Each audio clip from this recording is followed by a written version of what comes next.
to Rushanara, please. Oh, hi, good morning. So I had some questions about the self-employed. The Chancellor said that that it will be that he expects that people will start to receive their grant payments by early June. There's a lot of disquiet and concern, obviously, about the length of time it's going to take. The former governor of the Bank of England, Mervyn King, said it's not good waiting until June. The cash has to go to self-employed businesses now in order to prevent long-term damage to the economy. Can you say something, perhaps Jim, you can start, about why it's taking so long and why can't this be done sooner? Thank you. So the decision to provide an income support scheme for the self-employed was announced on the 26th of March. We are working flat out with our suppliers alongside the job retention scheme that we mentioned to get this scheme up and running as well. We expect that by mid-May, we will have identified and contacted the self-employed people who are eligible for this help and invited them to make a claim if they have been affected by the coronavirus and wish to receive the grant. We are committed to making those payments by early June, and we are striving to do it earlier than that if we possibly can. But could you give us some estimates of how many people you think you will be able to help by mid-May, and how many by the end of June? And is the Chancellor's estimate accurate against the delivery of what, the challenge of delivery that you face, which I can appreciate is unprecedented? Yes, so we've already touched on other programs where it's going to be a challenge. So this scheme should benefit about 3.8 million people. Yeah. So it applies to the self-employed. So that is people who receive more than half of their total income from self-employment. And it excludes those whose income is more than from self-employed is more than £50,000 a year. So it provides support. Yeah, so it provides support. So that would mean about 3.8 million people qualifying based on the 2017-18 data that we hold, which is the latest that is available. It is optional, obviously, to claim this. Sorry, but my question was, by mid-May, how many people will you have managed to get money to, given you have people's tax returns up until, as required for the last year, you're expected to deliver for those who've submitted their tax returns? How long is it going to take? And how many people are you going to be able to provide the release funds to by mid-May? You mentioned mid-May. Yeah, so the government has given people until the 23rd of April to submit their 2018-19 tax return if they have not already done so that they can come within this scheme. But my question, sorry, with respect, my question was, those that you have tax returns for, a lot of people in this country would have submitted their self-assessments by the deadline of 31st January. I'm assuming officials are busy working on those that they have returns for. You mentioned a mid-May date of when you anticipate some will be already, HMRC will have already responded. How many of those people, can you give us some numbers?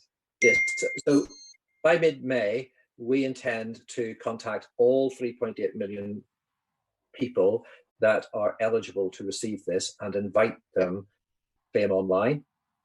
And then we and to make the payments, we have promised that we will make those payments by early June, but we are striving to make them earlier than that. No one's going to receive anything until early June. On this program, not a single person will receive any money until early June, is what you're saying. And when this scheme was announced on the 26th of March, that was the commitment that we made, that we would pay people by early June. We are on track to do that, and we will possibly... Nothing will go to anyone until early June. That's quite an interesting and shocking revelation, is it not?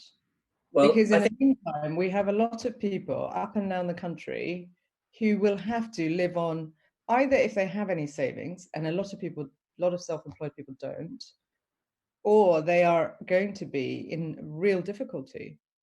And I appreciate this is not a policy that you're in charge of, but the delivery you are in charge of. I appreciate that people need this money as soon as we can possibly get it to them. There are obviously other safety nets for people in need, for example, the welfare system. It's not a revelation that we are able to make these payments in early. That's what we said when the scheme was announced on the 26th of March. If I can make them earlier than that, I definitely will. But at this stage, it's looking like mid-May when we can invite people to claim. And if we can make it earlier than early June, the payments, we will do so. But we're on track to meet the commitment that we gave on the 26th of March. So could you just run us through what is it that holds you back from staggering the delivery of this, where mid-May feels like a cutoff date by which time people receive communication, as opposed to just so that people who are many thousands who've submitted evidence to this committee, who can understand why it is that's the framework in which that's the frame in which you're working, time frame in which you're working. Why can't some of them start receiving support now?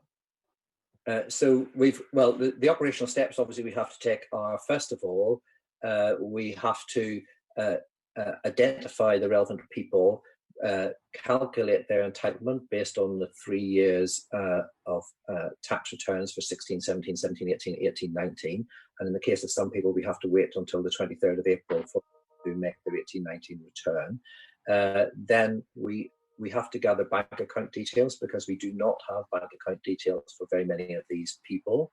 And that is one of the key pieces of information that we'll be asking them to provide when we invite them in mid-May to make their claim, if they wish to. How many? Can I just?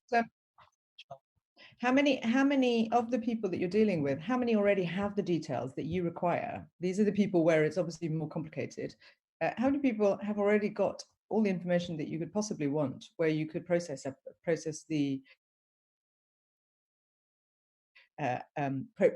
payments sooner? We have the data to calculate people's entitlement, but we need two things from them. First of all, we need them to say whether they wish to claim, because it's only open to people who have been affected, whose incomes have been affected by coronavirus, and we will need their bank account details. I don't have offhand the number that we would have bank account details for.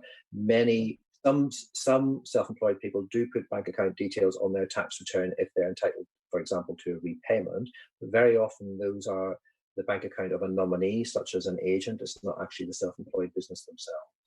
Sure. Thank you. It would be really helpful if we could have a follow-up with some facts on some of these points, because it's just quite difficult to get a handle on exactly what we can expect and what could be done sooner rather than later, because obviously time is of the essence. Can I just turn to those who are in the self-employed categories, those people who will not qualify for and what help? You mentioned welfare. We know that welfare is very limited. Universal credit is pretty limited in terms of what people can actually receive.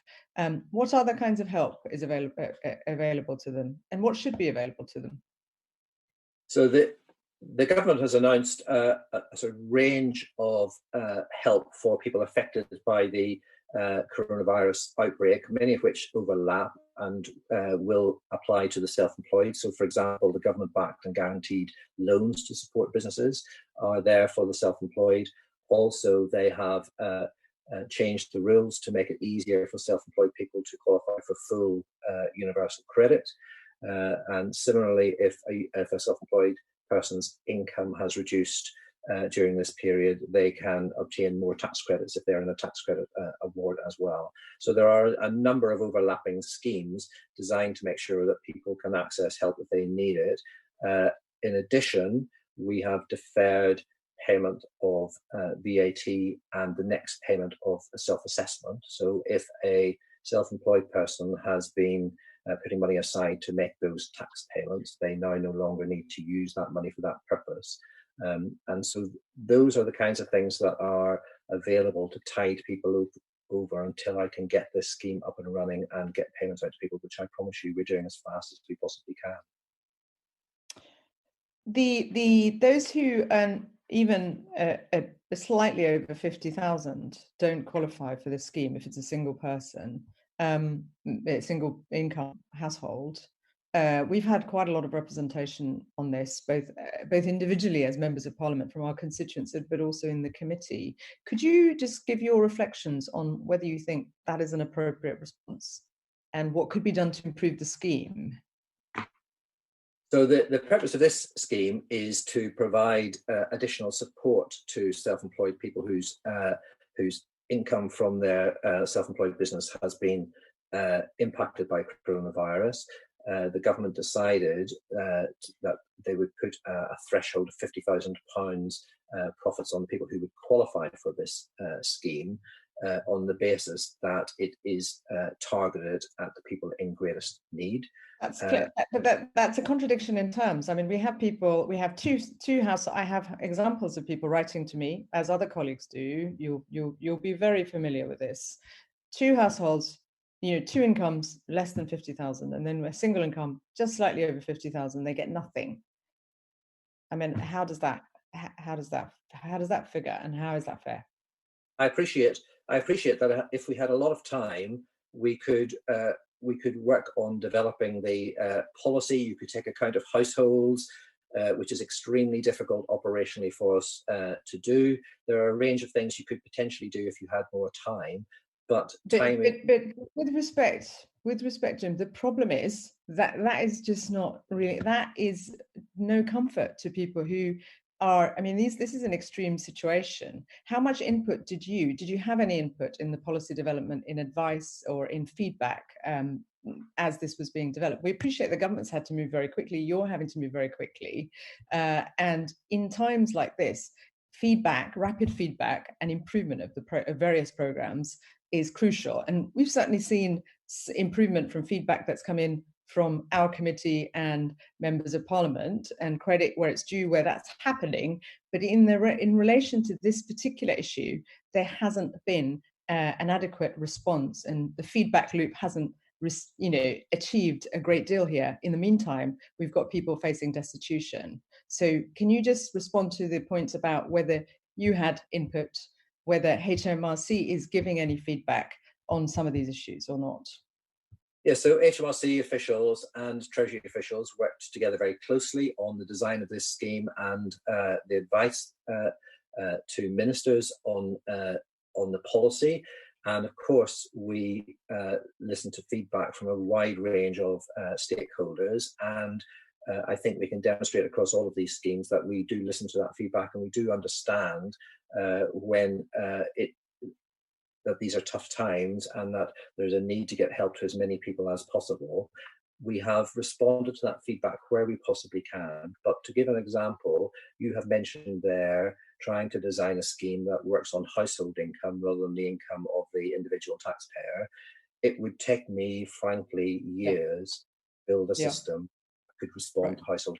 But that's not how the tax system is set up. So do you think that's really helpful? Thank you. Do you think that's something we should probably, I mean, that's something that requires an entirely different approach, and it may be something that doesn't lean on HMRC to help implement, but we do need to address this issue, because at the moment there's a very large group, potentially over 1.2 million to 2 million, 1.2 to more, higher, depending on whose estimates we're looking at, that fall outside of these kinds of schemes, both in terms of over 50,000, but also those who don't qualify for the self-employed programme. Do you think it's actually better for government to take that away and deal with that as a separate issue, given that HMRC is not in a position to respond to this sort of stuff?